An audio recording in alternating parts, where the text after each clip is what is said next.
So ఇప్పుడు మనము past టెన్స్లో వర్బ్ చూసాము, ప్రజెంట్ టెన్స్లో చూస్తాము. నెగిటివ్ ఫార్మ్స్ అనేవి కంప్లీట్ చేసుకున్నాం. ఇప్పుడు ఫ్యూచర్లో ఉన్నటువంటి నెగిటివ్ చూద్దాం. ఐ వాజ్ ఎ చైల్డ్, నేను చిన్నప్పుడు అంటే నేను ఒక చిన్న పిల్లని.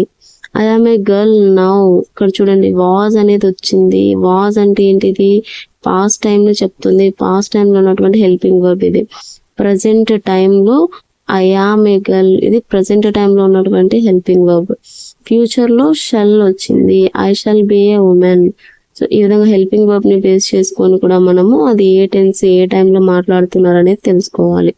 Next, the first picture describes the past time, second picture describes the present, third the future అనేది చెప్తున్నారు.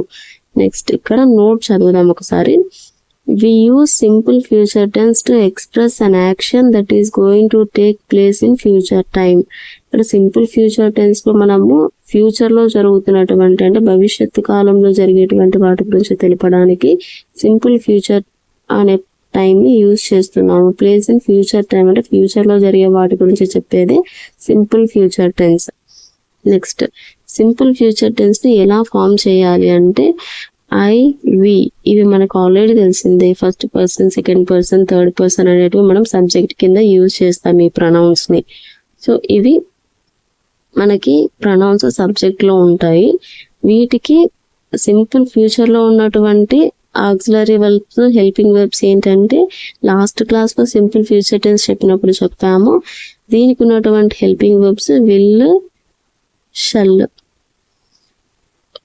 ఒక అమ్మాయి నన్ను కామెంట్స్ లో అడిగింది, మేడం ఐవి వచ్చినప్పుడు ఫ్యూచర్ టెన్స్ లో షల్ కదా వచ్చేది అని అడిగింది అనమాట. మనకు టెక్స్ట్ బుక్స్ లో షల్ మాత్రమే ఇంట్రడ్యూస్ చేయడం జరిగింది, అంటే ఫార్మల్ గా. ఈ షల్ విల్ ఎందుకు యూజ్ చేస్తారు, రెండు యూజ్ చేస్తారు, బట్ కానీ దీంట్లో ఒక చిన్న రూల్ అనేది ఉందన్నమాట. ఈ రూల్ ఏంటంటే షల్ అనేది మనకి ఫార్మల్ గా మాట్లాడుతున్నప్పుడు అంటే అఫీషియల్ గా మాట్లాడుతున్నప్పుడు, ఆఫీస్ వర్క్ కి సంబంధించినప్పుడు, కమాండింగ్ కి సంబంధించినప్పుడు ఈ విధంగా ఉన్నటువంటి వాటికి షల్ అనేది యూజ్ చేస్తాం ఫ్యూచర్ టెన్స్ లో చెప్పడానికి. విల్ అనేది ఫార్మల్, ఇన్ఫార్మల్ అన్నమాట. షల్ అనేది ఫార్మల్ గా యూజ్ చేస్తే విల్ అనేది ఇన్ఫార్మల్, అంటే మన నైబర్స్ తోనూ రిలేటివ్స్ తోనూ క్యాజువల్ గా మాట్లాడుతున్నప్పుడు ఐవి వచ్చినప్పుడు మనము సింపుల్ ఫ్యూచర్ టెన్స్ లో విల్ అనేది యూజ్ చేయడం జరుగుతుంది అనమాట. ఇది ఒక చిన్న గ్రామటికల్ ఎక్స్ప్లెనేషన్ అనమాట. షల్ అనేది ఖచ్చితంగా అఫీషియల్ మ్యాటర్స్ కి, ఫార్మల్ మ్యాటర్స్ కి, కమాండింగ్స్ కి, డిస్కషన్స్ కి, అంటే ఏదన్నా ఒక అఫీషియల్ గా చెప్తున్నప్పుడు షల్ అనేది ఐవి యూజ్ వచ్చినప్పుడు వస్తుంది. విల్ అనేది formal, I will do it, I will eat, I will go to eat, అట్లా ఈ విధంగా చెప్తున్నప్పుడు అంటే నార్మల్ గా మనం కన్వర్జేషన్స్ అనేటివి మాట్లాడుతున్నప్పుడు ఐ విల్ అనేదే చెప్తాము, కానీ అఫీషియల్ గా ఏదైనా చెప్తున్నప్పుడు మాత్రం షల్ అనేది వస్తుంది డిటర్మినేషన్ గా. ఇప్పుడు చూడండి, I plus shall plus verb in base form. Base form అంటే ఏంటి, వర్బ్ V1 లో ఉంటుంది. V1 లో ఉన్నటువంటి వర్బ్ ఫామ్ ని బేస్ ఫామ్ అంటారు. ఇది మనకి ఉన్నటువంటి స్ట్రక్చర్, ఫ్యూచర్ టెన్స్ లో ఉన్నటువంటి స్ట్రక్చర్. లాస్ట్ టైం చెప్పాము కదా, subject plus will or shall plus V1 plus object. ఇది మనకి సింపుల్ ఫ్యూచర్ టెన్స్ కి ఉన్నటువంటి structure. I shall come, we shall write. చూడండి, ఐ షల్ కమ్ నేను వస్తాను, we shall write a letter, we shall write a leave letter. So ఈ విధంగా I shall come tomorrow to attend the office, ఈ విధంగా apply చేయడం అనేది జరిగింది ఇక్కడ. నెక్స్ట్, సెకండ్ పర్సన్ ఉన్నప్పుడు కూడా విల్ వచ్చింది. చూడండి, you will plus verb in base form, will అనేది యూజ్ చేయడం జరుగుతుంది. షల్, విల్ అనేటివి మనకి first person, second person, third person అని లేకుండా ఉన్నటువంటి సెంటెన్స్ యొక్క సిచ్యుయేషన్ ని బేస్ చేసుకొని యూజ్ చేయడం జరుగుతుంది. అది ఫార్ములా, ఇన్ఫార్ములా అని దాన్ని బేస్ చేసుకొని ఇక్కడ ఉన్నటువంటి హెల్పింగ్ వర్బ్ అనేది వస్తుంది. ఇది దీనికి ఉన్నటువంటి స్ట్రక్చర్. వీటికి సేమ్ ఉంటుంది. Verb in base form verb V1 లోనే ఉంటుంది. You will sing a song at tomorrow's party. నువ్వు పాట పాడాలి టుమారో అంటే రేపు జరగబోయే పార్టీలో. ఇదేంటి రేపు అంటే ఇక్కడ కీవర్డ్ ఏంటి, ఇది ఫ్యూచర్ టెన్స్ అనడానికి tomorrow. Next he will dance in a programme next week. Next week అంటే కీవర్డ్ ఏంటి ఇక్కడ? నెక్స్ట్ వీక్ ఫ్యూచర్ ని తెలియజేస్తుంది. He will, you will, sing, dance. ఇక్కడ వర్బ్ అనేది మనకి V1 లోనే ఉంది. సో ఇక్కడ మనకున్నటువంటి స్ట్రక్చర్ ని, ఫార్మేషన్ ఇది యాక్సెప్ట్ చేస్తుంది. కన్సిడర్ చేయండి. సబ్జెక్ట్ ఇవి రెండు అవుతాయి, helping verb will or shall వస్తాయి, వర్బ్ అనేది సింగ్, డాన్స్ అనేటువంటి V1 లోనే ఉంటాయి.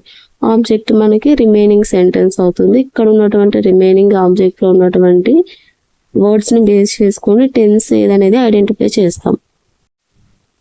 Next she will come tomorrow, he will visit Delhi next month, they will go to Chennai next week. ఇక్కడ కీవర్డ్స్ మనం అబ్జర్వ్ చేస్తే tomorrow, next month, next week. So ఈ keywords ని బేస్ చేసుకొని మనం టెన్స్ ని ఐడెంటిఫై చేస్తాం. సో ఇది ఫ్యూచర్ లో జరిగేది చెప్తున్నారు కాబట్టి ఇది ఫ్యూచర్ టెన్స్ అవుతుంది.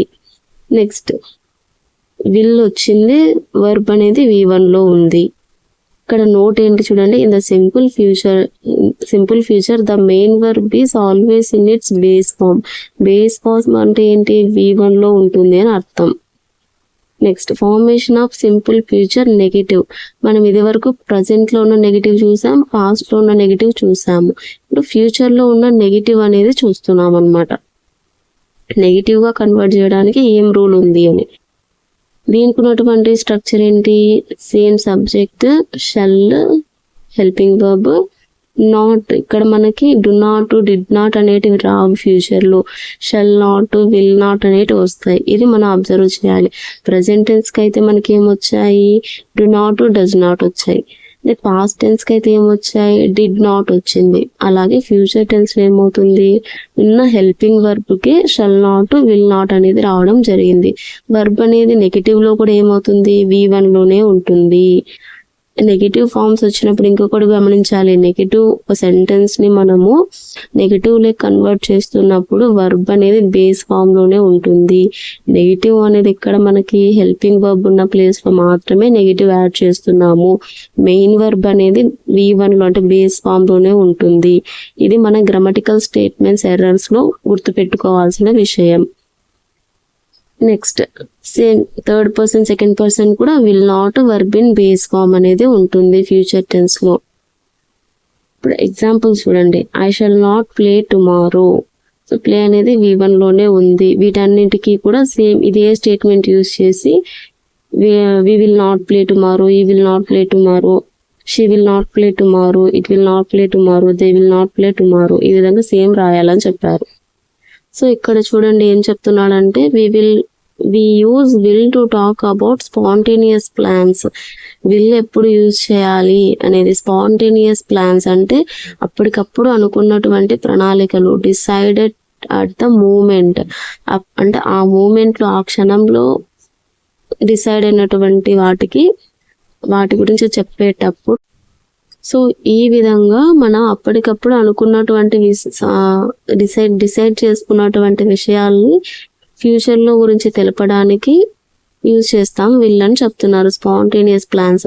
ఇక్కడ నుంచి మనం క్వశ్చన్ ఎక్స్పెక్ట్ చేయొచ్చు. చూడండి, మనం విల్ అనేది ఎప్పుడు యూజ్ చేస్తామంటే spontaneous plans decided at the moment of speaking. Which helping verb will be use the spontaneous plans decided at the moment of speaking అని అడుగుతారనమాట. విచ్ హెల్పింగ్ వర్బ్ అంటే అప్పుడు ఆప్షన్స్ లో యూజ్ చేస్తారనమాట. విల్, యామ్, ఈజ్, ఇవి కాకుండా do not, does not. So do, did, does అని కూడా ఇచ్చి హెల్పింగ్ వర్బ్స్ అనేటివి ఇచ్చినప్పుడు మనము విల్ అనేది గుర్తుపెట్టుకోవాలి. విల్ అవ్వచ్చు, షల్ కూడా ఇస్తారనమాట మనకి గుర్తుపెట్టు. అంటే షల్ రెండు యూజ్ చేస్తాం కదా ఫ్యూచర్ లో అన్నట్టు ఆలోచిస్తాం. కానీ spontaneous plans decided at the moment of speaking, మనం ఎప్పుడైతే స్పాంటేనియస్ గా రియాక్ట్ అవుతున్నామో ఒక డిసిషన్ చెప్పడానికి, అప్పుడు మాత్రమే విల్ యూజ్ చేస్తాము. సో ఇది కూడా ఒక క్వశ్చన్ ఫిగర్ అయ్యే టైం అనమాట. ఇక్కడ ఐఎమ్ ఫీలింగ్ హంగ్రీ ఏంటి, ఇక్కడ కంటిన్యూస్ గా చెప్తున్నారు. చూడండి, ఇక్కడ కంటిన్యూస్ టెన్స్ లో I will get snacks for my self, నేను తెచ్చుకుంటాను నా కోసం స్నాక్స్. ఇది ప్రజెంట్ కంటిన్యూస్ లో ఉంది ఇక్కడ సెంటెన్స్. ఐఎమ్ ఫీలింగ్ హంగ్రీ, నేను ఆకలిని ఫీల్ అవుతున్నాను, నాకు ఆకలిగా ఉన్నట్టుంది అన్నప్పుడు, ఆకలిస్తుంది అన్నప్పుడు నేనేం చేస్తాను, next I will get snack for my self అంటే నేను వెంటనే డిసైడ్ అవుతున్నాను అప్పటికప్పుడు నేను స్నాక్స్ తెచ్చుకుంటాను అని. ఇట్ ఈస్ క్లౌడీ, అంటే క్లౌడీగా ఉంది, ఇది మనం జనరల్ సెన్స్ లో వాడుతున్నాము. ఇప్పుడు క్లౌడీగా అంటే మేఘాలు కమ్ముకున్నట్టుంది. సో కాబట్టి ఏంటి, నెక్స్ట్ మన ప్లాన్ ఏమవుతుంది, I think the cricket players will stop the game. Next ఉన్నటువంటి ఆలోచన ఏంటి, క్రికెట్ ప్లేయర్స్ క్లౌడీగా ఉంది కాబట్టి వర్షం పడే ఛాన్స్ ఉంది, సో వాళ్ళు గేమ్ ని స్టాప్ చేస్తారు. I am busy right now, నేను ఇప్పుడు బిజీగా ఉన్నాను, ప్రెసెంట్ లో ఉంచున్నావు. I am busy right now, I will call you tomorrow, నేను నీకు రేపు కాల్ చేస్తాను. అప్పటికప్పుడు మనం మాట్లాడుతున్నటువంటి సందర్భాల్లో డిసిషన్స్ తీసుకొని చెప్పడానికి విల్ అనేది యూజ్ చేస్తాము. Next we use going to talk about plans. Going to అనేది ఎప్పుడు యూజ్ చేస్తామంటే decided before the moment of speaking. ఇవి హైలైట్ చేశారు చూడండి, ఇవి important. Decided at the moment of speaking, at the moment of speaking, before the moment of speaking, ఇవి important ఇక్కడ మనకి. ఇప్పుడు before the moment of speaking ఉన్నప్పుడు గోయింగ్ టు వస్తుంది, at the moment of speaking ఉన్నప్పుడు విల్ వస్తుంది, ఇది గుర్తుపెట్టుకోవాలి. బిఫోర్ అంటే అది చెప్పడానికి ముందు. I am going to wear my track suit for tomorrow's game. నేను నా ట్రాక్ సూట్ ని రేపు వేసుకుంటాను. గోయింగ్ టు వేసుకుంటాను, మనకు అప్పటికప్పుడు చెప్పడం లేదు ఇది. Before the moment of speaking, ఆ మూమెంట్ జరగక ముందు చెప్తున్నారు. I am going to buy a new cricket bat for the upcoming matches. వచ్చే మ్యాచెస్ కోసం నేను క్రికెట్ బ్యాట్ ని తీసుకుంటాను కొత్తది అని. I am going to participate in the state level competitions next month లో పార్టిసిపేట్ చేస్తాను స్టేట్ లెవెల్ కాంపిటీషన్స్ అని చెప్పి. ఇది గోయింగ్ టు అనేది ఎప్పుడు యూజ్ చేయాలి, విల్ అనేది ఎప్పుడు యూజ్ చేయాలి అనేది ఇక్కడ ఇచ్చారు. ఇప్పుడు future plans in the following situation express చేయండి అంటున్నారు చూడండి. ఇప్పుడు ప్లానింగ్ టు అనేది ఇక్కడ యూజ్ చేయడం జరిగింది. సో మనకి ఇక్కడ క్వశ్చన్ అనేది ఇచ్చేసేసి ఈ ప్లానింగ్ టు అనేది యూజ్ చేయాలా, గోయింగ్ టు అనేది యూజ్ చేయాలా, విల్ షల్ యూజ్ చేయాలని క్వశ్చన్ అడగడానికి ఛాన్స్ ఉంది. ఇది మనకి బ్లాంక్ ఇవ్వడం జరుగుతుంది అనమాట. ఇక్కడ యు ఆర్ అని చెప్పి ఇట్లా మనకి ప్లానింగ్ టు అనేది ఇక్కడ ఆప్షన్స్ అయ్యి లెర్న్ స్విమ్మింగ్ ఇన్ సమ్మర్ ఈ విధంగా ఇవ్వడం. You are planning to, going to, planning to, ready to అనేటివి మనకి ఎక్కువగా చూస్తుంటాం questions. You are planning to form a kho-kho team for the next interview. So ఈ విధంగా రిమైనింగ్ సెంటెన్సెస్ అనేది మీరు ప్రాక్టీస్ చేయండి. You are planning to organise sports day next week. You are planning to clean your playground tomorrow. You are planning to play football match next period. So ఈ విధంగా planning to వచ్చినప్పుడు ఏ విధమైన sentence ఉంటుంది, going to వచ్చినప్పుడు ఏ విధంగా use చేయాలి, decide before the moment of speaking. Next will ఎప్పుడు use చేయాలి, decided at the moment of speaking. So ఈ విధంగా ఇప్పుడు మనకి కంప్లీట్ అయినవి present tense, past tense, future tense అనేటివి కంప్లీట్ అయ్యాయి. వీటిలో నెగిటివ్ ఫార్మ్స్ అనేది మనం చూసామన్నమాట. సో ఈ వీడియో కనుక మీకు ఖచ్చితంగా హెల్ప్ అయింది, కొన్ని ట్రిక్స్ అనేటివి తెలిసాయి అని అనిపిస్తే మాత్రం ఖచ్చితంగా లైక్ చేయండి, కామెంట్ చేయండి. అండ్ ఏదైనా టాపిక్ అనేది నెగిటివ్ ఫార్మ్స్ ఏ విధంగా అప్లై చేయాలనేది అర్థం కాకపోతే కామెంట్లో చెప్పండి. అండ్ ఇంగ్లీష్ గ్రామర్ సిరీస్ని మీరు చాలా మోటివేట్ చేస్తున్నారు, హెల్ప్ చేస్తున్నారు గ్రో చేయడానికి. Thank you for watching.